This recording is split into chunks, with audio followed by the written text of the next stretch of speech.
Okay, so I guess we can go ahead and get started with the meeting. What we're going to do is we're going to introduce everybody or have everybody introduce themselves, say your name, your background, what your, how you're affiliated. Are you a deaf interpreter, an interpreter? Are you working at college, an interpreter in a program, or, are you working at a interpreting college program? I mean, so and then we'll go ahead and get started with the agenda. And you know that this is related to ethics, culture, and requirements for the alternative pathways for licensure. And, when we have time left, we'll start signing and doing what we need to do to get things going up until then. So I'll start with myself. My name is Jacob. Last name is Leffler.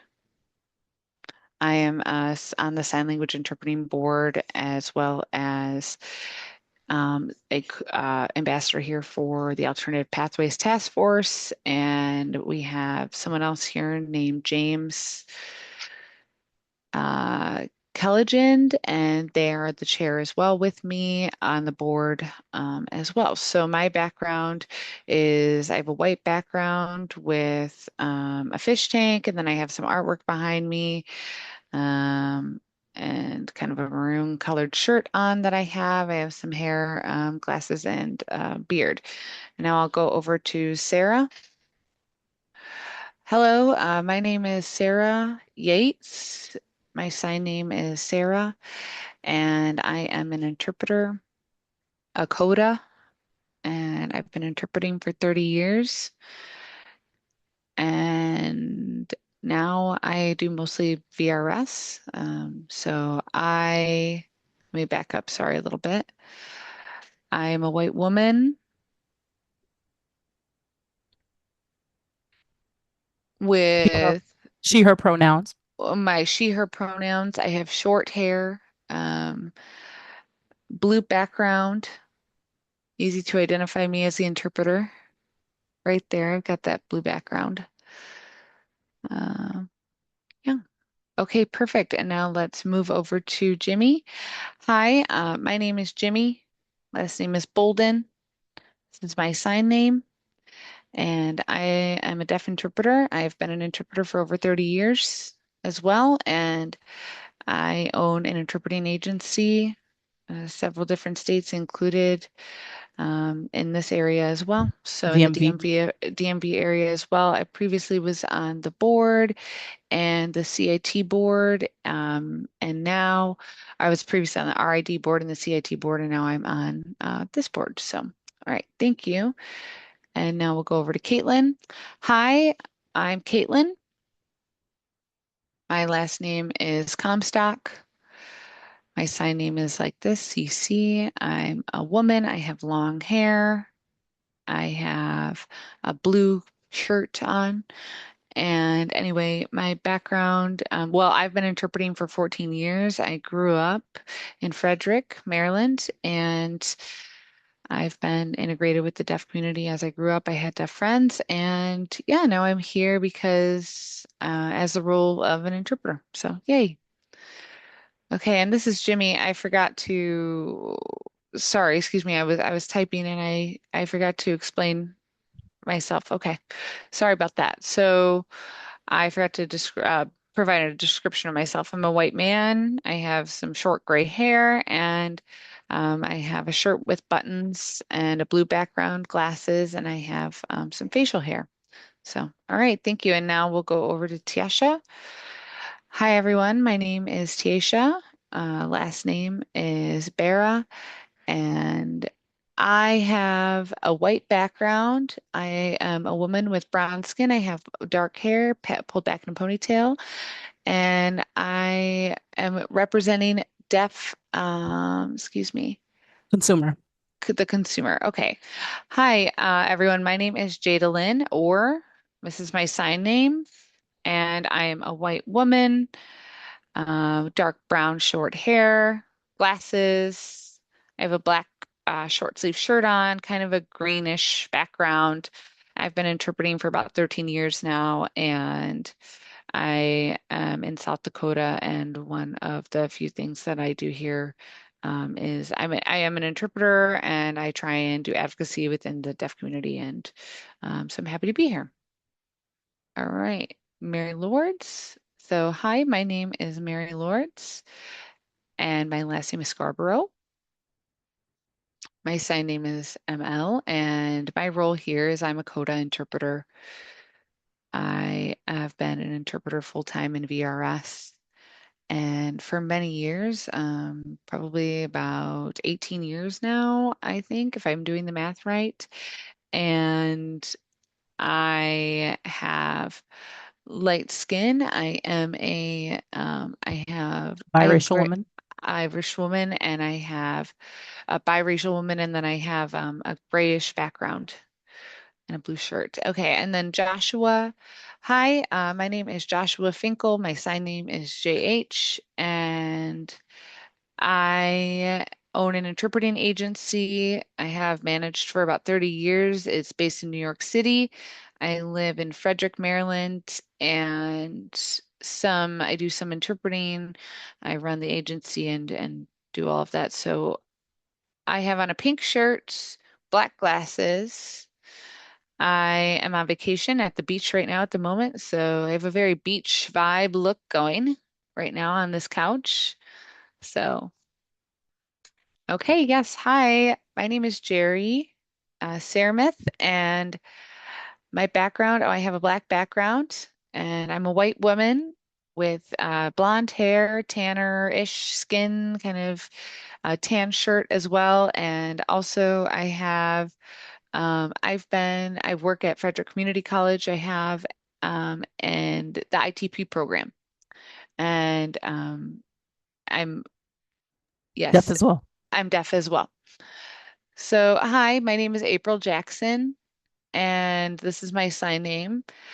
I'm a deaf woman, a black deaf woman. I have short hair and I have a white zip up, and then my background is kind of a gray background. Okay, and I'm a deaf interpreter.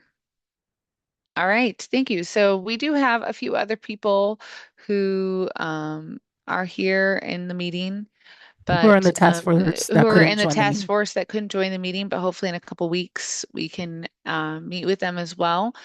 And so we're talking about culture and ethics. And as we discuss that regarding alternative pathways for licensure, I want to make sure that the audience, I want to see what alternative pathways, if you don't know what that is, then the law requires that you get a licensure, you have to be certified from RID or BEI. So the board strongly recommends that we set up an alternative pathways program for people who haven't yet been certified, who can't get their certification for whatever reason, and that'll allow them to work within the state to get their licensure in a general setting. So we know ethics and skills and performative skills. We will talk more about performative skills later, but I would really appreciate it if we could mostly focus on knowledge and ethics, culture, that branch of this, that section, and as we go about this discussion. So we have various options and ideas on what that could look like with, the knowledge and ethics and culture portion of this. So we want to have this discussion, pertaining to the RID written test that we're thinking about, or we also have a knowledge and ethics test approved by the board, or we could also have a specific number of CEUs related to ethics, professional development, and culture. That is another thing that we have discussed. So, am I missing anything else? No? Okay, so is there anything that anyone wanted to add, any new information, thoughts, ideas, or anything regarding that part? Okay, Caitlin? Yes, this is Caitlin. I also wanted to add, but not so much add, but expand upon something. So we also have the approval of a test, whatever we decide.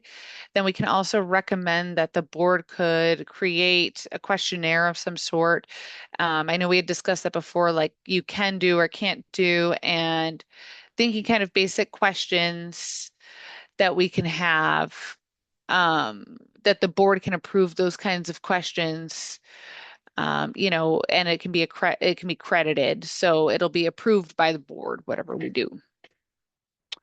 Okay, and how do we feel about the board developing questions? What do we think about Caitlin's idea about the board developing questions for this?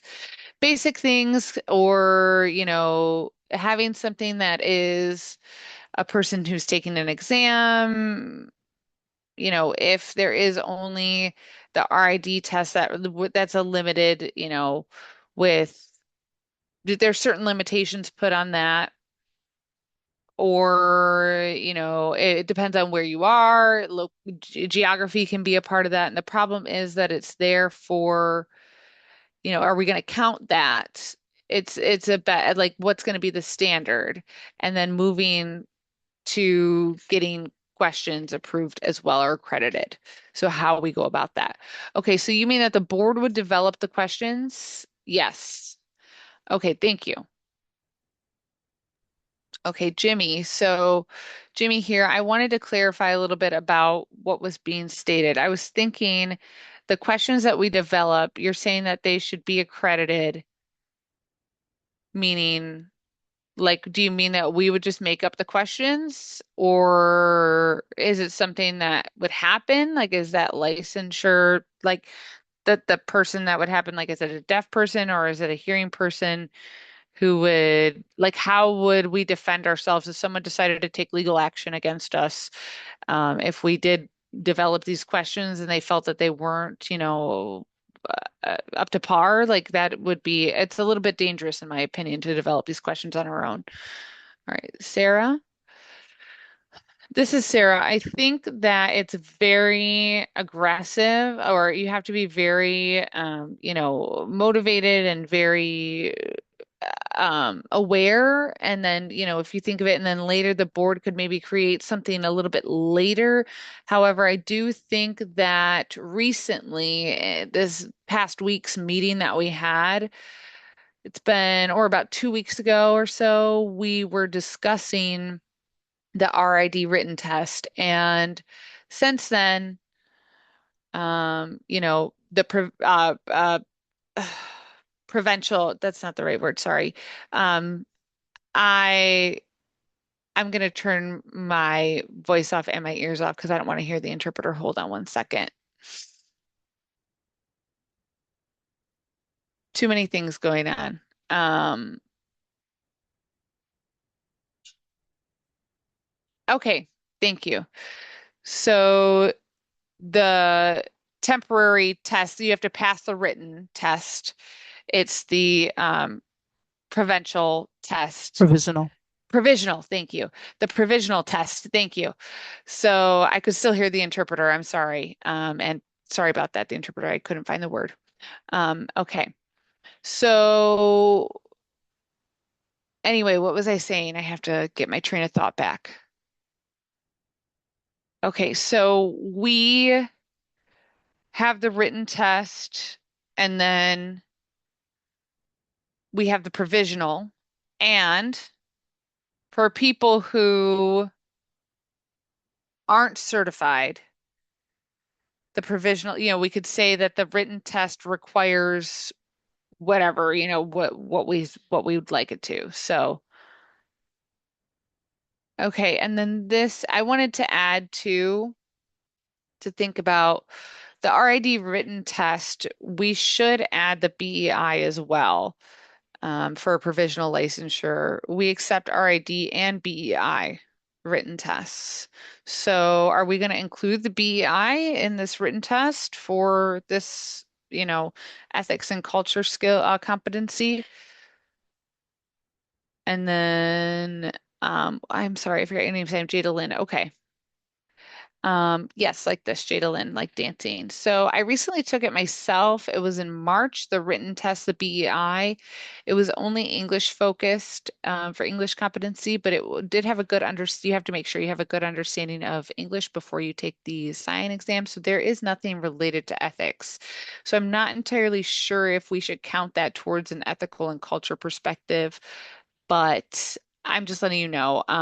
really the BEI, I would take that out. It doesn't really include ethics, I mean.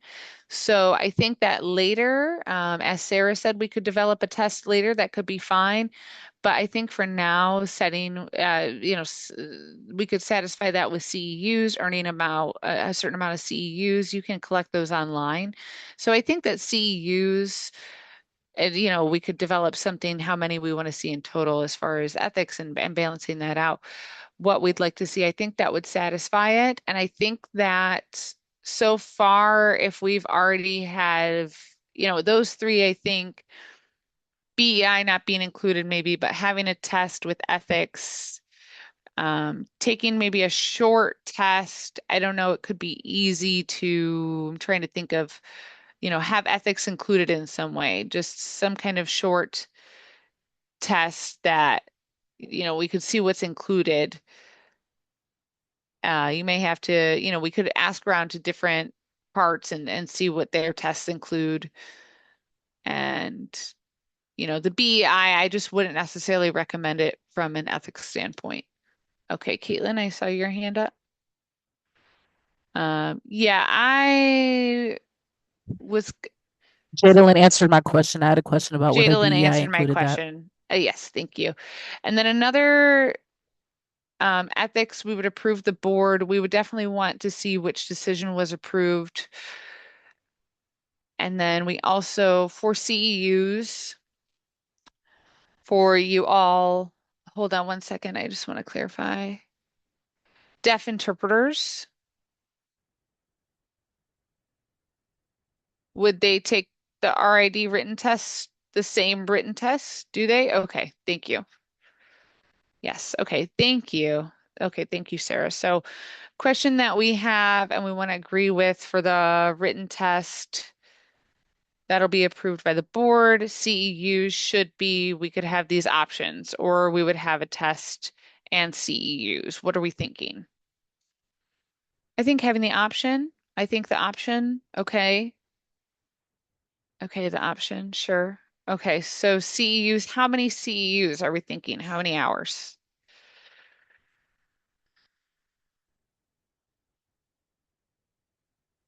Okay, Jimmy, I wanted to clarify talking about the CEUs. So does that mean right now what we offer, I think there's two or three different CEU, different kinds of CEUs. There's professional development, general education or general knowledge, general studies, excuse me, and PPO. So does that mean that if, you can take, if they're all general studies, like we have, 80 hours or something of general studies, you're learning that, like, I think that there has to be a list of what we would approve for becoming those 8 CEUs in order to, do that process. And regarding interpreting skills, building interpreting skills, PPO, those two, I think professional studies and PPO, those could be good. That's just my thoughts about it. This is okay, Caitlin. I agree with Jimmy. I think previously we had discussed about professional development and then ethics and knowledge specifically, professional development being one. The languages regarding that. So then ethics, how many CEUs exactly are we thinking in ethics? How many CEUs are we thinking in professional development skills? So, having an exact number set up, I think that would be good. Sorry, I don't know if I was not clear before, but the number of CEUs regarding ethics and then culture.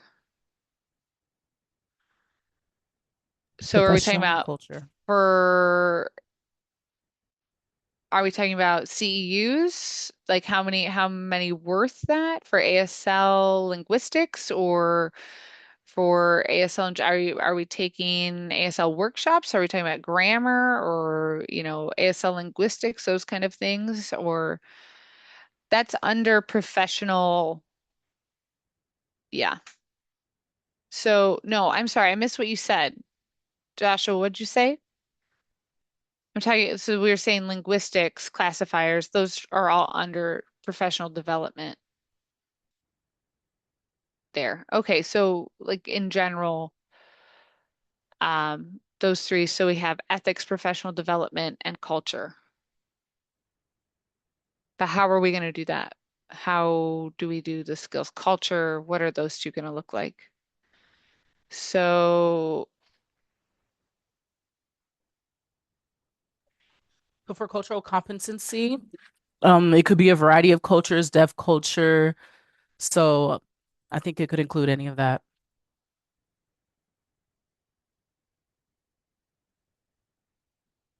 So ethics, professional studies, and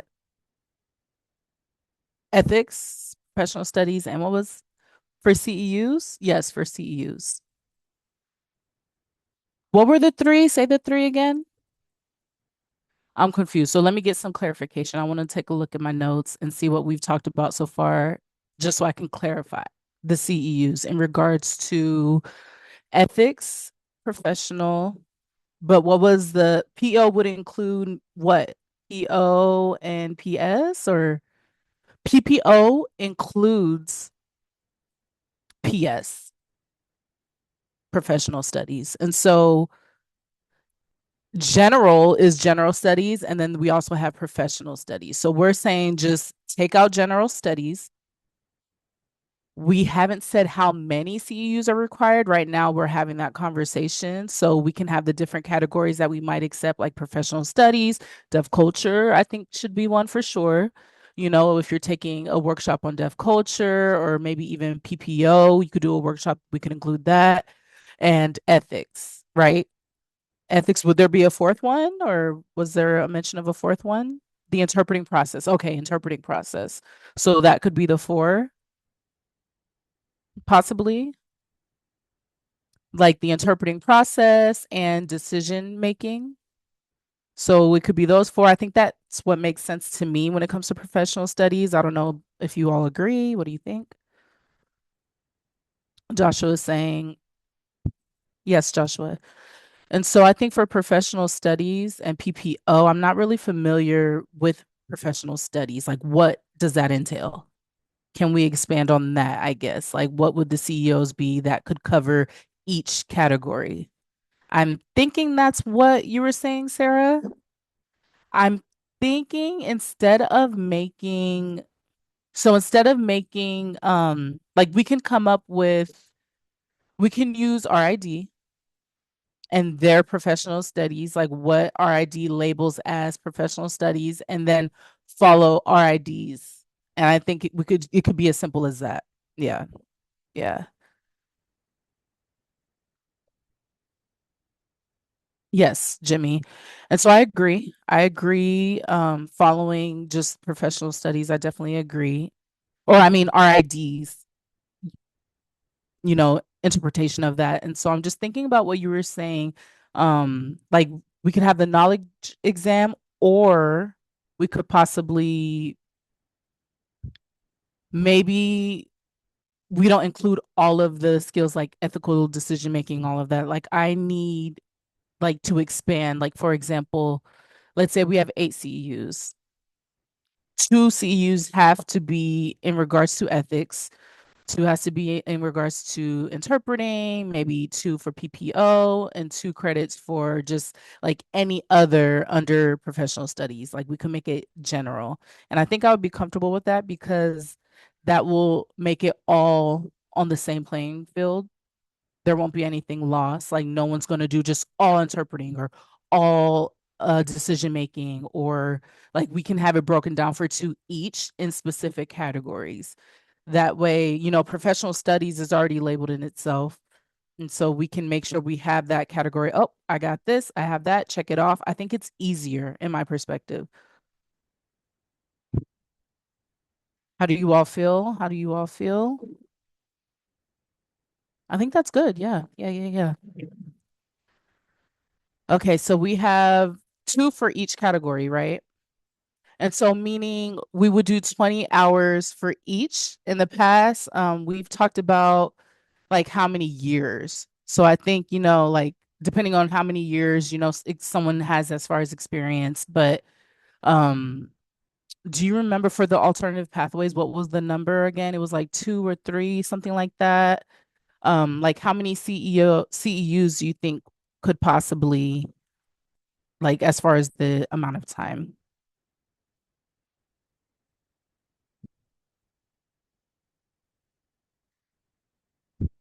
And so the board, I mean, I don't know what they recommend. Is it like just based off of 2 years of work, 3 years, possibly 5 years? Like, is there a range? Before, for alternative pathways, it wasn't guaranteed. And so, like, to in order to get like the general license for alternative pathways, I think it was based off the interpreter's experience, if I remember correctly. It was about 2 to 5 years that the board decided. It could be anywhere from 3 to 5.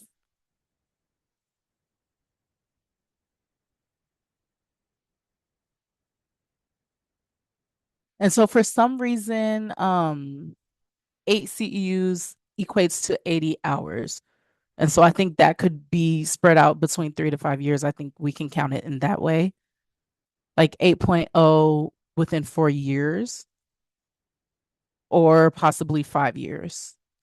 I think we're flexible. It could be five, or maybe like it can't be like within the last 10 years, it has to be current. So I would say it needs to be within the 5 years. That should be the timeline. So let's keep it simple. 4 years. That way we can match RID. So let's do 4 years. I think that makes sense.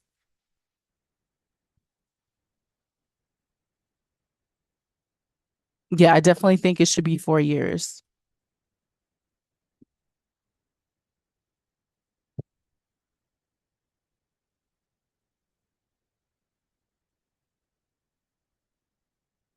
One moment, the interpreter missed that. So as far as the interpreter program, I think I missed the last meeting, but I think there was a provisional period for the licensing. So will we have that, or does it have to be the entire time for the licensing? So like the 3 to 5 years and the CEUs. So we have two different types of alternative pathways. We have the general licensing and the provisional. For the provisional, it's up to 5 years, and then it switches over to general licensing. You have to be able to pass the written test. And you can work in different settings, like it depends on the location as well. If I remember correctly, you couldn't work in legal. Also, medical, I think you have to be with someone else. And the third one, what was the other one? Mental health. Yes. Mental health, you have to be with a licensed interpreter. And so anywhere else you would be able to interpret for sure. And so, oh yes, Caitlin. So just something to consider. um when we're thinking about the 80 hours, what about the interpreters who haven't interpreted in many years? Someone who, isn't certified, they decided, oh, I don't want to ever get certified, but they're a really good interpreter, and they work in the community. And so will they be able to do the 80 hours overnight? I don't think so, as compared to another interpreter who possibly is from another state, moved relocated, and has gained experience and they're ready, but they're not going to be able to get those 80 hours overnight. I feel like 80 hours might be too much, or like what can we expect? How can we make this accessible still? I do have a question for Caitlin or anyone. Um, there's a few interpreters who are skilled but not yet certified. That is correct. Are they keeping up with their CEUs? I would hope so. Interpreters are continuing to take CEUs. With RID, you can still keep track with them. They have it on record, which is nice. You don't have to necessarily start from zero. So I'm just curious as to what you think. Jimmy, I do want to clarify. So RID will count it if members are also ASC members, associate members. And so I think they'll keep track of it. Or if you were to get a completed certificate. A lot of places will provide a completed certificate. The individual would be responsible for handing all of that in. RID is pretty cool about that. They'll print a transcript out for you and everything. And so with certification, that's already included. But for associates, that could be students. I think it's member, supporting member. They don't count that. That is completely separate. So meaning I'm assuming there's a lot of folks who, many years interpreting without being a member with RID or NAD. They don't have any way to count that. So I would assume that, but unfortunately, they have that responsibility. And also, certified interpreters have to be able to keep up and keep track as well. So for them to just sit back and not have that accountability, it's like, oh, give me a free pass. Like, let me go an alternative way. Like, absolutely not. I think that 80 hours is like, oh crap, I have to go learn. And maybe they will learn, maybe they'll learn something new. And, that's the responsibility of being a professional interpreter. It's not about certification, but just being professional when it comes to servicing the deaf community. I agree. Sarah is saying, I agree, Jimmy, you're absolutely right. When we become certified, we're required every 4 years to do the 80 hours. And now for alternative pathways, if you're going to go that route, it requires the 80 hours as well, just like with the certified interpreter. And I think, that makes a lot of sense.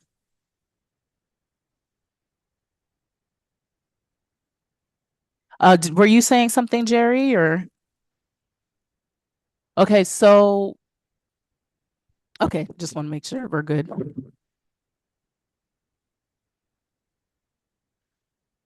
So what else? So in regards to CEUs,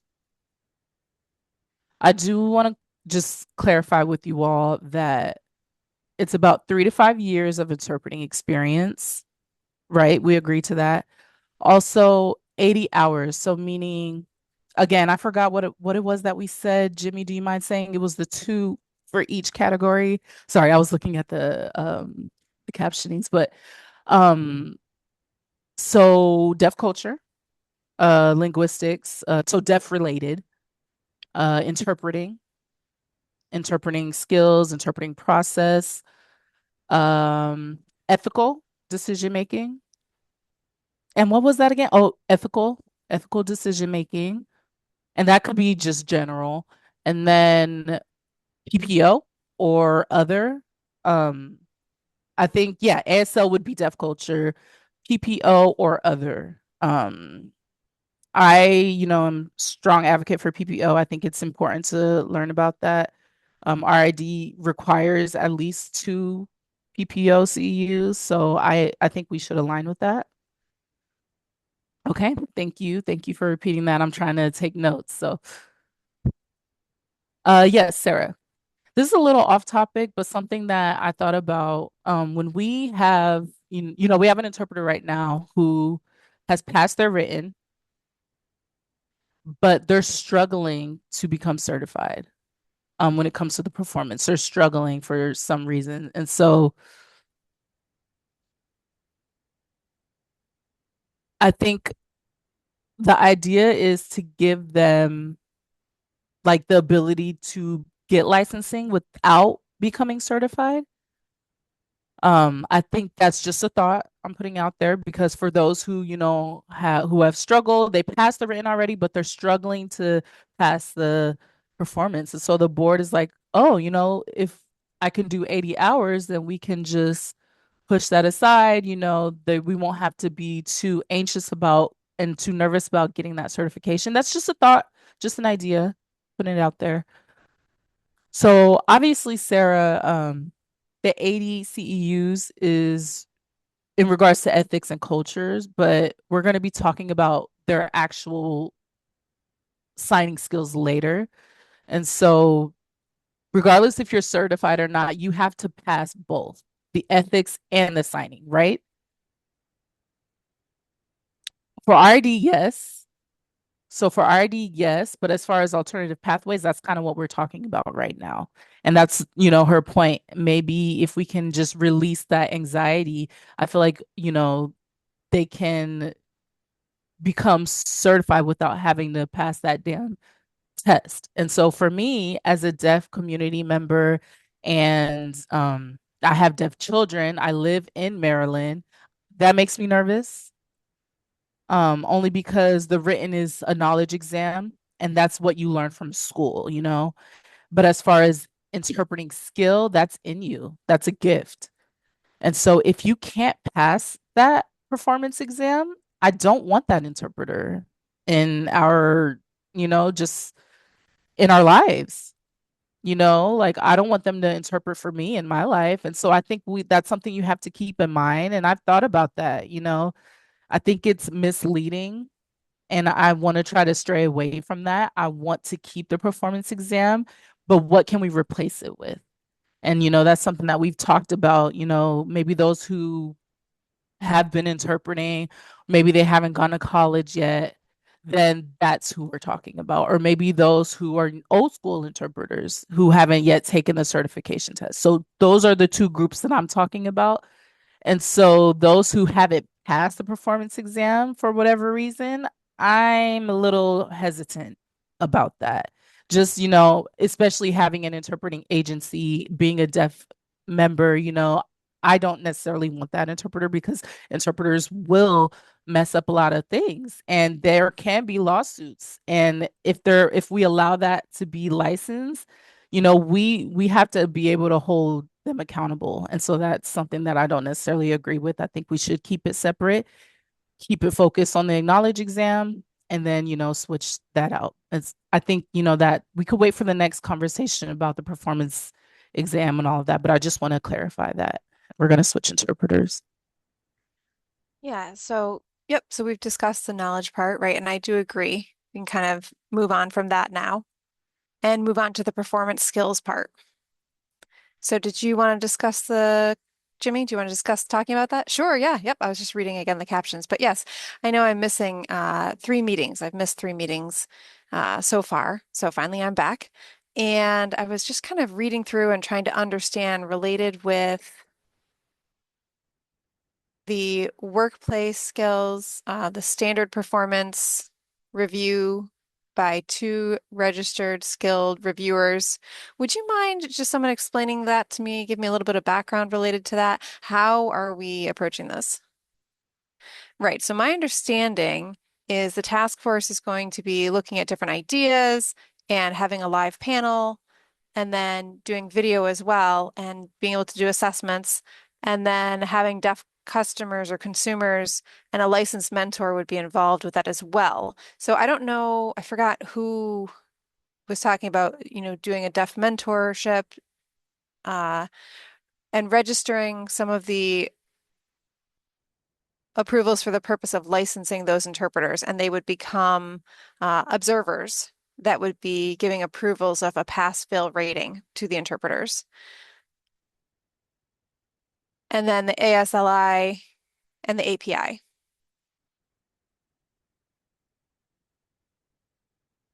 And Jimmy, so I guess we have a different paper. So the AP and the review responsibilities. So there's 3 different documents that I think I'm missing. Are there other documents maybe that I'm missing as well?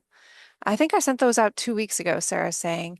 Try to follow up with the BAS. It's on the list there. Jimmy says, okay.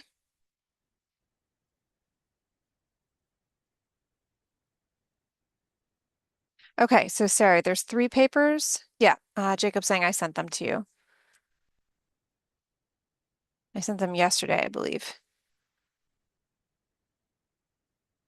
Right? I think. Yes, yeah, I got them yesterday. You're dark. Your screen is dark there. Joshua. Yeah, would you mind turning the lights on? I can try. The sun is setting. Off time, chill. You're ready to just relax.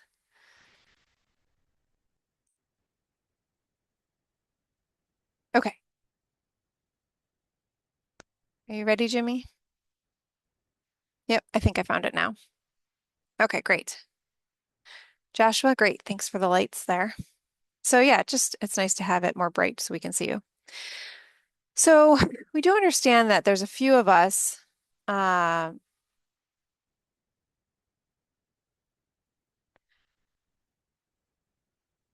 there's 5 of us that have been more stable, more steadily going to the meetings. And now we're interested in having, a big group of us. So the first discussion is kind of the live panel where we're feeling like, no, that's not recommended. That's too complex to find people to constantly have them subbing out on the panel. We thought, okay, let's kind of set that aside. So I'm not sure, if we had a huge group, if they would agree. Um, if we want to do the live panel, Jimmy says, I agree. Okay, great. Others thoughts? No, I don't want the live panel, Jadlyn says. Tasha says, no. Oh, okay, you don't want the live panel. Okay. Jimmy says, okay. So we'll take that off.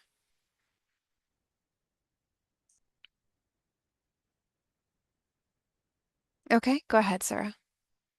So the non-live panel, we'll hold off on that, like the website. Right. I think there was some discussion. Just briefly. Okay, so we're holding off on that briefly. And then there was the letter from the deaf consumer. So really, it would be like a hearing interpreter would discuss that. And, we talked about not being comfortable. If the deaf person says they want them, they want this interpreter, is that enough? Meaning, can they work one-on-one with that consumer if that deaf person requests them? And we were sort of not comfortable with that. That answer, that discussion, you know, we were not comfortable with that from this perspective. Yes, yeah. Okay, so what are your thoughts? Yeah, Jimmy, go ahead. Yeah, Jimmy here. So I agree, again, not being comfortable with that. I don't think that's appropriate to ask the deaf person for them to write a response because there's such a variety. There's, specific people, oh, I like this interpreter. And then there's kind of like, oh, I love this interpreter because they're so sweet. And yep, I'll sign them. I want them to be there. Whereas, I get this request coming in and I think, whoa, you know, so I would prefer to avoid that type of situation where certain deaf people are choosing others. I think it has to come down to professional training. If they're going to another reviewer, they're going through a training, there's that knowledge, how we evaluate them, what we're looking for, and then being able to sit down and do an evaluation. I don't know, I'm open to discussion about what that panel or reviewer looks like, but having a reviewer that's consistent, that can support for not having just a variety of results. My experience as an RID board member from a while back, but we were merged with NAD with that certificate and RID certificate. And when those merged, we were hearing so many NAD problems were coming up.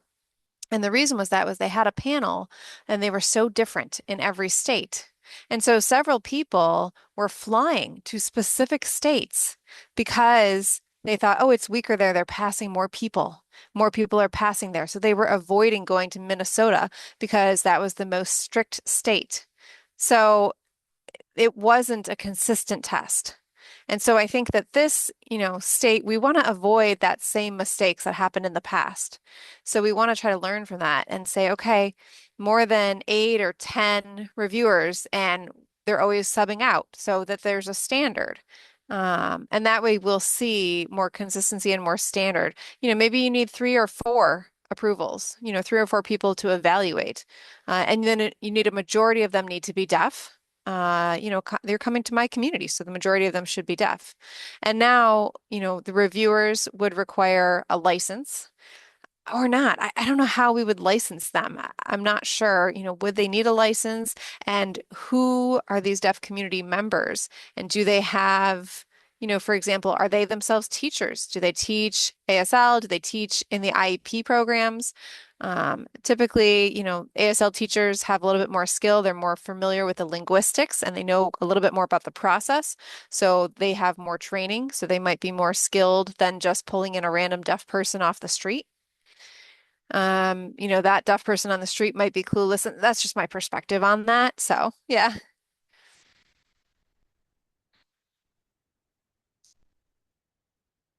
Okay. Yeah, there's a few more comments here. Yeah, I was just looking at what Jimmy was saying, and I totally agree. Wanting to see those skills and knowledge. I see a variety, in my kids too, and I think, okay, whoa, we got to be careful, think about the future impact. So I just agree with what Jimmy's commented on. Great. Any other statements? Joshua, yeah, can you see me okay? It's really dark. Okay. So I was just thinking that maybe not a panel, but maybe like a committee. Um, and I was just thinking that there's some from Maryland, West, some people from South, some people from East. So if we had a variety of people coming from different places, so that way, that's where you're going to find people who are living in those areas. Um, I think it's important that maybe the certified interpreter has like a specific number of years minimum to be certified. And I think that also it's not always a minimum of years. Maybe that certified interpreter kind of maxed out and they're done. So I think we need some of the, certified interpreters around where sort of they can rate each other. And you would see the assessment skills. I don't know if that's like a different level. Um,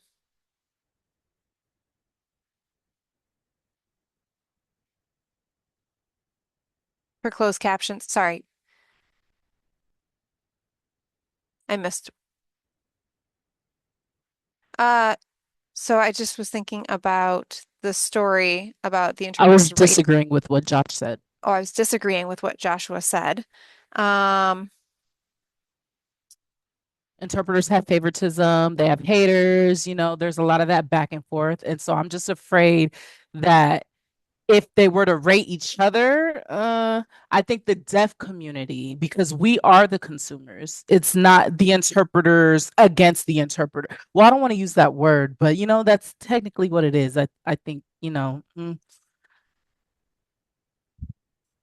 so like that's what the post meeting is for, that debrief, that feedback, and you can show that that's something that, oh, they've been working on that. But as far as the state, I think we should avoid that. Just my opinion. I agree. This is Jimmy. Yeah, Mary Lord's here. Maryland's a small state. The interpreters know each other. But, if we could have a process like almost like jury duty, if you know that person, then you have to not critique them, a conflict of interest. Yeah, I don't know, maybe something like that. Oh, yeah, I agree. That's a good idea. Sarah speaking. Yeah, I'm not sure if the deaf consumers, if they're writing that letter. So we're throwing that out where the deaf consumer is writing the letter for the interpreter. So really that leads us to the next topic, which is not license, but if there's two board meetings, then it would start to be a little bit more in depth, and we would be discussing having general licenses for the interpreters, evaluating those interpreters that want to use the alternative pathways, and then using sort of creative 3 to 5 interpreters for general licensure that could apply, that would volunteer, I'm sorry, uh, To be a to rate rater. to rate those other interpreters. And then secondly, they would have to have a minimum number of years interpreting experience. So how many years? I don't know. Maybe 5 years or 10 years.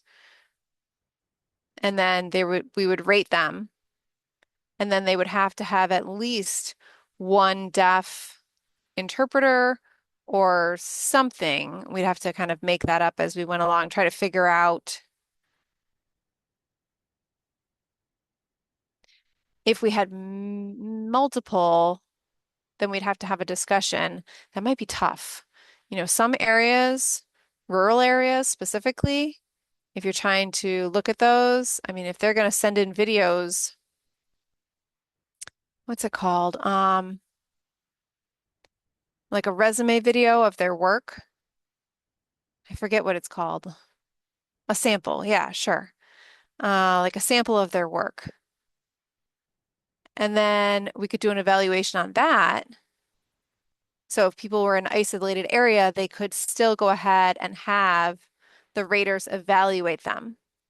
And they could start those discussions, just kind of surface level discussions for general licensure for the interpreters with a minimum experience of maybe 3 years or 5 years, whatever. There's no definite number there at this point, but then they would have to have, a deaf interpreter. You could have a deaf interpreter observe them as well. And if they had 5 and they passed, 4 out of 5 passed them. Again, this is just like a surface level discussion, but just curious, what are your thoughts to that? If we've had a few discussions, and we've talked about different groups, talked with different groups, but what are your thoughts on that idea? And we're going to switch interpreters. This is Jimmy. I like most of your ideas, what you've said so far. I like them. I think it would be appropriate to have it video set up rather than submitting it, or we can set up our own. Like maybe we can create like 10 to 15 different scenarios um so that like do something like a mock interpreting situation. So obviously it would be confidential between us. We would switch it out. They wouldn't know which one that they're taking it online, and so they'd have to film themselves. They wouldn't have a choice like, oh, let me practice really quick and do it. No, like it would have to be live, and we would record it and then submit that. I think that's one process, one part. Another part could be the raters.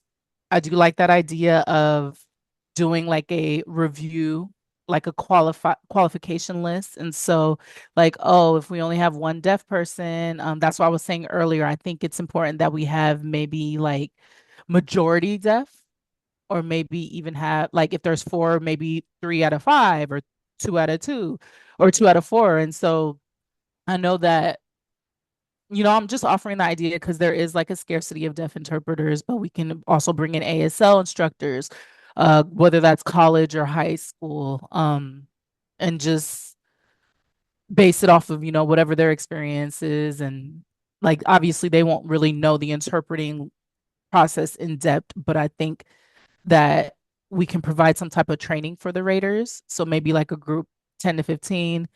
And if they submit videos instead of like individuals having it in batches so that we're not behind, and we can ask like, oh, are you available to do these 4 within a week? They can do it at home, observe, rate them, and whoever is coordinating, I'm assuming it would be someone from the office. They can take a look at that, and the rates they would have to be able to see the numbers. And A so it can't be significant like difference in the numbers. and so it can't just be like 3%, 5%. Like it would have to be significant in order for them to pass. Also, the raters would have to explain just at a bare minimum, like the meaning. And so, like for CASLI, CASLI, their exam, they don't give you the exam to see if you pass the bare minimum or the maximum. They're giving you the minimum of what you should be able to do. And so I think the training should also align with that, and just trying to set up a baseline. So if we set that up, I think that's something we could take ownership of. And for example, the rate sheet. Let's say it's out of 100%. So you would need to get a 75% to pass or an 80%. And so we would have to do it blind, all put our feedback, and collectively, if it equates to 75% or higher, then they pass. That's something as an that I kind of average. envision. I think there's two things I want to add that I forgot. So let's say it's a deaf interpreter who wants to get their general license. I believe the hearing interpreter shouldn't be observing that. I feel like Jimmy mentioned finding a deaf interpreter who's available is going to be difficult. And so maybe instead of having like the raters be like three deaf interpreters, we could possibly play with that a little bit. But I think as far as the second thing, the video selection,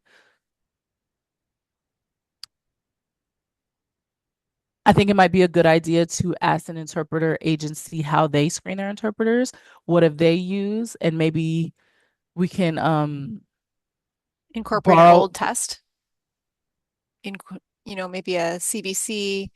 If they have some old tests, then we could try to use those and share that. And then I'm just throwing that out there, just some ideas before I forget. I like that idea, Jimmy saying. Jacob saying thank you. Yes, Spera. I do have a question I wanted to ask. So does that mean we would have to have a separate screening for the raters in order to pick like who would be the ones observing, like whether it's a deaf interpreter or hearing interpreter, it doesn't matter. But the question is, should we develop a screening for them as well? Kaylin, I think we talked about that. I think there were some ideas that we talked about before, not necessarily a screening, but like a qualification minimum. Yes, yes, yes, yes. I think we did talk about that. And like we talked about, like, for example, like you have to have your general license, I think a minimum amount of years of experience or certification, like something like that. Um, and I think just for the interpreter screening, but for the deaf who possibly is an instructor, like, are you required to take like ASLPI? Is that what you mean? Yes, so because not all ASL instructors are qualified. And so meaning like how do we protect the integrity or I guess the quality of the raters? Jadalyn speaking. I agree. I think before we mentioned like a training for the raters, and so I agree like a screening would be important as well. So I know you said you were knowledgeable about like just quality and skill, and so I think if we were to use interpreters, like how would we assess their skills or their qualifications? That I think that's important. I think that's important. I feel like a screening of some sort. Jacob speaking, yes, in regards to the raters, so OHH would be the ones to handle that. I think that would be something that they handle, just grabbing, getting the raters and that whole ecosystem. And so I think that the raters, like whatever, let's say we put like a certain percentage of like the person passing 57%, 75. I think the raters would have to tell the board um that they passed in certain sections, and so they would issue the license. And so they would be the ones to be responsible for the raters, not the board. The board wouldn't be handling that. Yeah, hopefully that clarifies that. Caitlin. Thank you. I do want to add, just, listening to all of this, I think these ideas are great, starting to shape and we're really starting to build something here. But one thing that I did want to say, just in regards to the number of raters, um, you brought up an interesting point, Jimmy, when you said that in the past, like people would be very selective and it just would have too much variety. And I was considering like I agree with that idea. Like we can't have that, but I think it would be better if we have like a specific amount that would have a lot more power versus like not really taking it serious or like maybe life is happening and there's just so much going on. I think the scarcity of raiders will kind of end up leaving us stuck. And so I think it would be better, like he was saying, to not just being really lax about the screening. And so I think if OHH were to set up some type of screening and there was like a maximum number, I don't know if that would be necessary. And necessary. Looking at the paper that we came up before about the reviewers or the raters, and what qualifications they have, we had put down that they must have general license, and they have to be in good standing.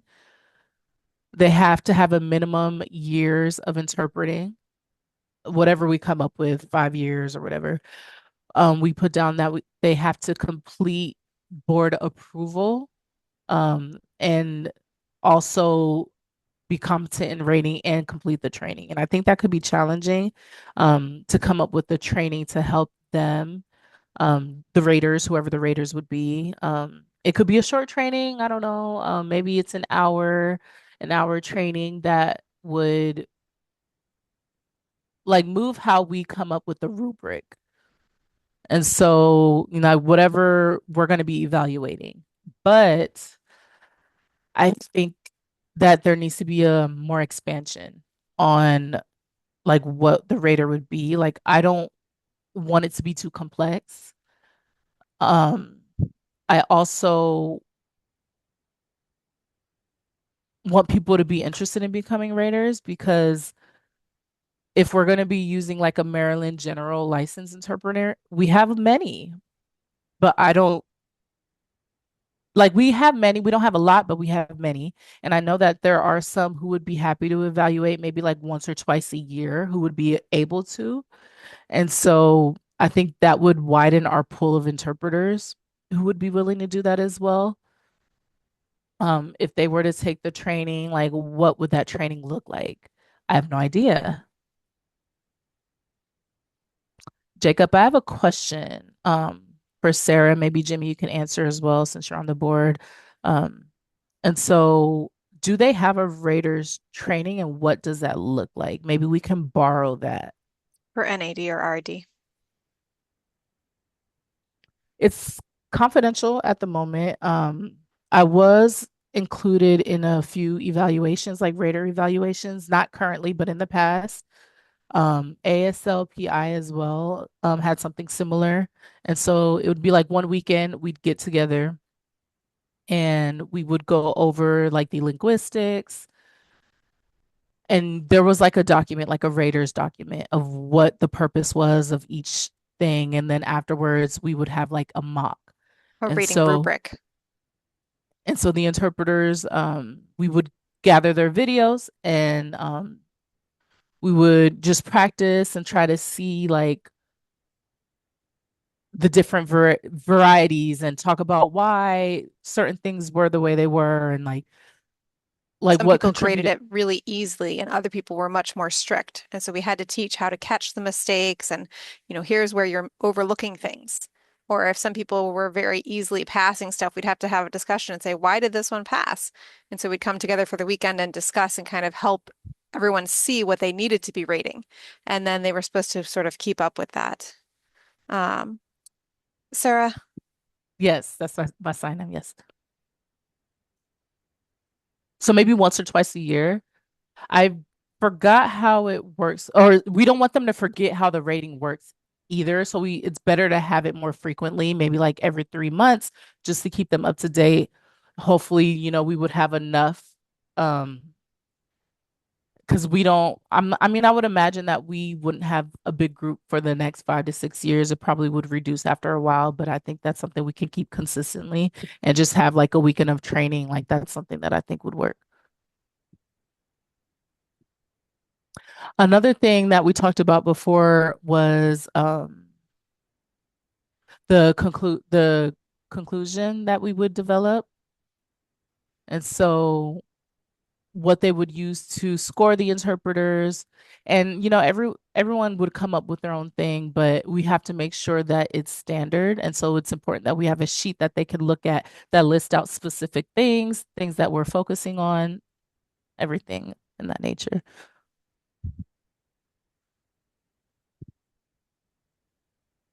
So I have something here called research quality. review. And so this is in regards to deaf people. And so I'll share this in the chat right now.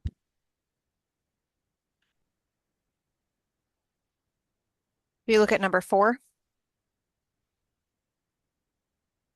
We're going to do an interpreter switch.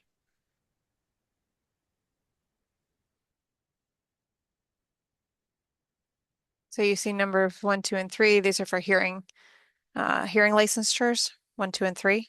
And then the fourth one is for deaf members and the deaf community in general.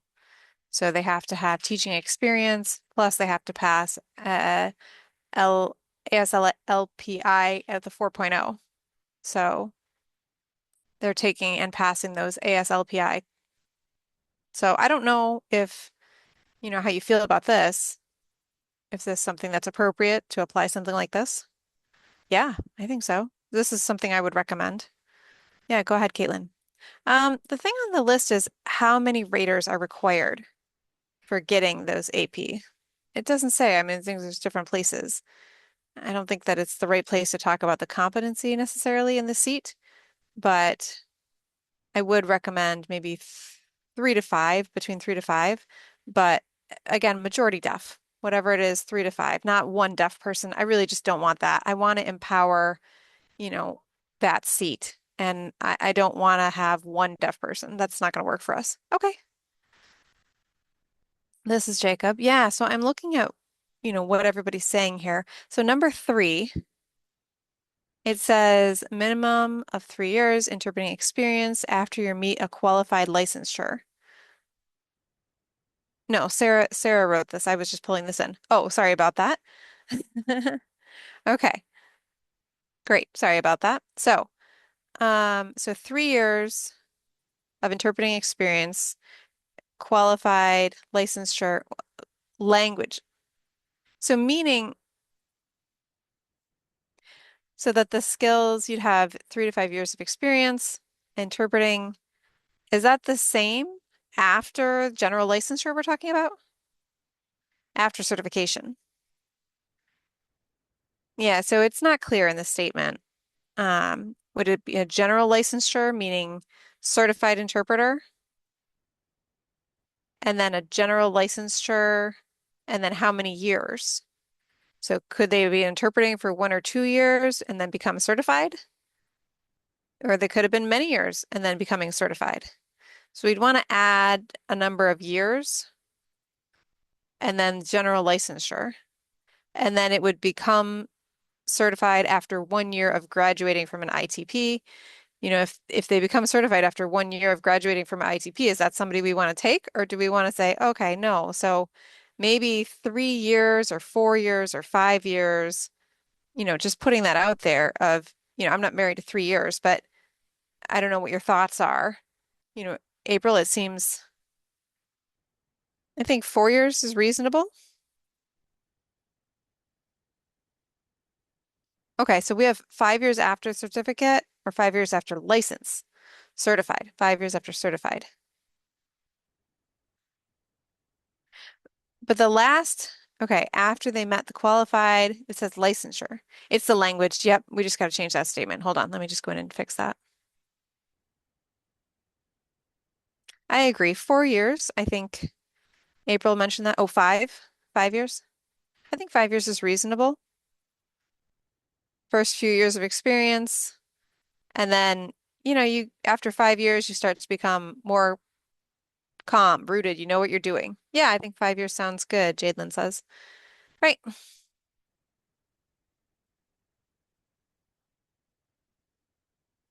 Yeah, Jerry. I don't know, we've already set up a number of raters, but that sounds like the one test. Oh, no, we haven't yet. Okay. I'm just kind of envisioning what that would look like based on, Jimmy's comments and everything. So if we're saying, okay, there's 10 people, and then you reach out to those 10 people and say, is anyone available this week? We just have to be careful of the number of deaf and number of hearing interpreters because we'd want to be able to say like, okay, we'll say 2 deaf and 4 hearing people are available that week. We need to clarify that because if we have a pool, but it doesn't end up being a majority then. Yeah, he was saying the majority of people. So, okay, who's available? Maybe not that many people are available. So then it might be 4 and 5. Okay, so then maybe it's 3 and 2. Yes, okay. But so see who's available, and then, from that availability, how do you still have majority? Or like a minimum. It's easy to set up a minimum of 4, and we set that into the budget and say, oh, if 5 are done, okay, we've run out. So 4, it's got to be 4. And then the majority, then it's 2 and 2. So that's easy. Or if there's 5, then it's 2 and 3, 3 being the deaf group, not 1 deaf and 3 hearing. Right. Yeah. Okay. That's reasonable. Yep, Caitlin.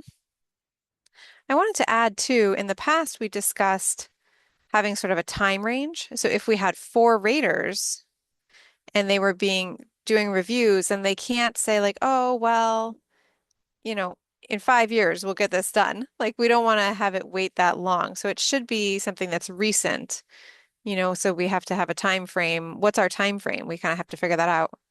Yeah, something continuous. So I just added, this is Sarah, to the chat. Jacob, if you want to look and just make sure that that's clear. Yes, Jacob says that looks good. Okay, good. Just want to make sure I clarified that.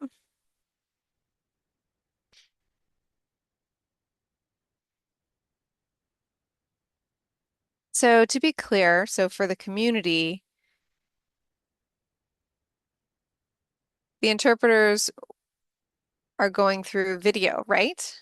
This is all being done through video review. Is that what we're agreeing to?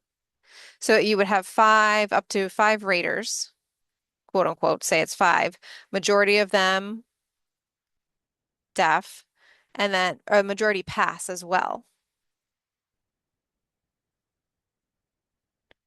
Do we want to change that for deaf interpreters? Do we want to say deaf interpreter? Jimmy?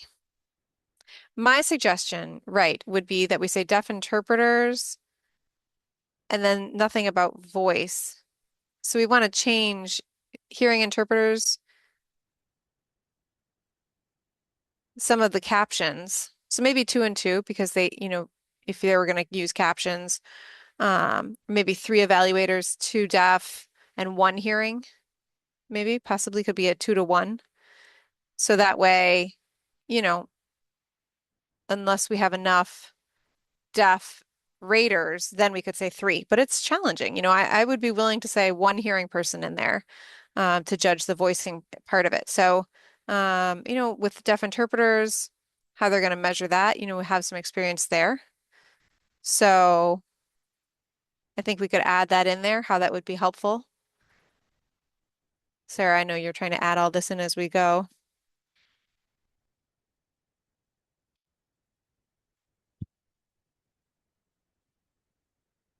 So, yeah, this is a lot of discussion. This has been great. Thank you so much to everyone for your time. And it's almost 9 in the evening here, so I don't want to hold everybody up. But we'll meet again in April. August, you mean? Oh my gosh. Not April. I did the same thing. I said that this morning. Okay, August. Oh, my mind's done. All right. August 19th. Same time, 7:30. And yeah, we'll send out this meeting invite to everyone, and I think we'll just continue with discussing this and getting all the finalized statements set out. And Sarah and Jimmy, if we can kind of figure out with the deaf interpreter part, if we can work on that. Okay, great. Sounds great. Well, thank you and good night to everyone. Sleep well, have a good week, and have a good weekend, and stay dry. Yeah, bye. Bye. April 18th, April 19th. We'll see you then. Bye.